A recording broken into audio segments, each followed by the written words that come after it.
Welcome to a new episode of Opening Bid. I'm Yahoo Finance Executive Editor Brian Sozzi. As always, like I say, this is the podcast that will make you a smarter investor. And to that end, be sure to hit us with those stars on Spotify and Apple Music. We appreciate all the great reviews you're giving us. Also, hit us with those thumbs up on YouTube.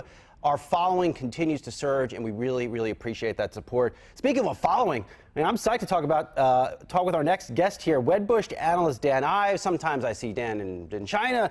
Sometimes I see Dan in Europe. I mean, Dan, you're all over the place. I mean, good to see you, dude. Oh, it's great to be here. Yeah. And here in New Jersey. So yeah, New Jersey. I mean, go figure, like the world traveling. Congrats on that new position over at Wedbush. It's well earned, man. You're doing a lot of good work over there.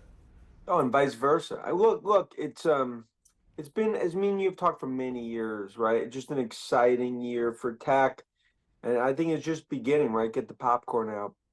Yes, get the popcorn out. So I was joking to you before we came on. We could talk about 90 different things together. You cover so many different things, but I want to start, maybe because it's more news of the day, GM, with their Cruise division.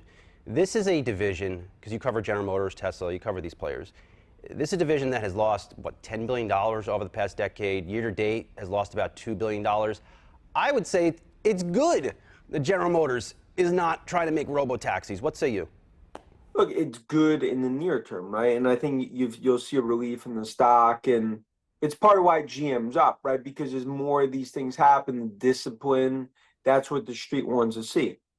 Now, with that said, if you look longer term, it's not good. I mean, the reason Mary, Paul, and the team were so focused on Cruise is because autonomous is the future.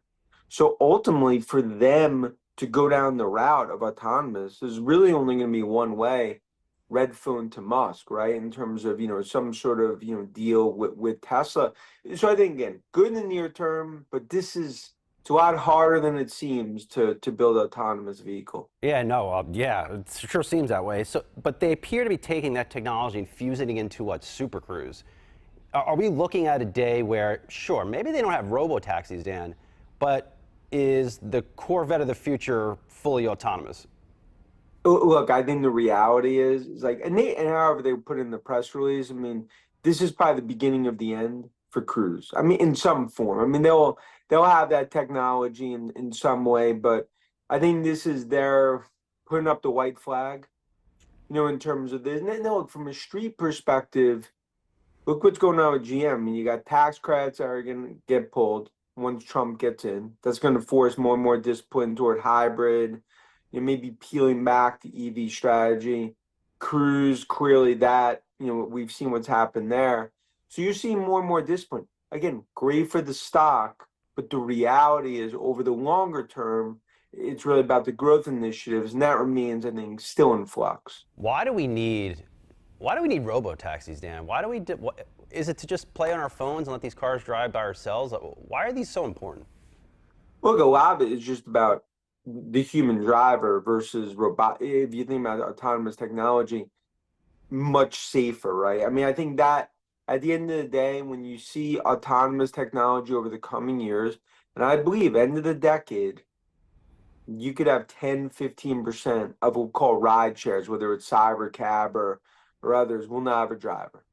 So you won't have someone actually talking on the phone trying to text while they're driving you somewhere. The reality is that autonomous is the future. And I think you're going to see more and more, and we talk about with Tesla, it's a big reason. The autonomous future is going to be significant. I think Tesla continues to lead, and that's why that stock's been up so much since Trump's got in, because it changes the whole game from regulatory. What's really interesting, Dan, is this has been a really good year for General Motors. The products are on point. I went out and bought one of their new products. I mean, it's an amazing experience. I walk in the car, it has my CarPlay. I mean, the car is like 500 horsepower. I mean, it's an amazing. I see you with that yellow Corvette. Yeah, well, let's just take that offline. Look, the reality is I should have some sports cars. I mean, I have no kids, and this is what I do. All I do is work, Dan. But